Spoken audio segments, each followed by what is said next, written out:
বাবার বাড়িতে যে মেয়েটি মায়ের অল্প কথায় অভিমান করে বসে থাকে, শ্বশুর বাড়িতে সেই মেয়েটি অনেকের অনেক কথা চুপ করে মুখ বুজে সহ্য করে। মেয়ে হয়ে জন্ম নেওয়া যতটা সহজ, মেয়ে হয়ে জীবন কাটানো ততটা সহজ নয়। মেয়েরা চাইলেই নিজের সব স্বপ্ন পূরণ করতে পারে না।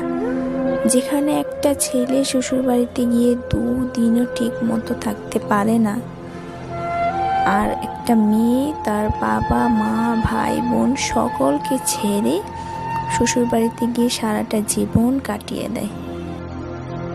মেয়েরা খুব বড় অভিনেত্রী, কারণ তারা পাহাড় সমান দুঃখ মনে নিয়েও সকলের সাথে হাসি মুখে কথা বলতে পারে। মেয়েদের কষ্ট সহজে কেউ বুঝতে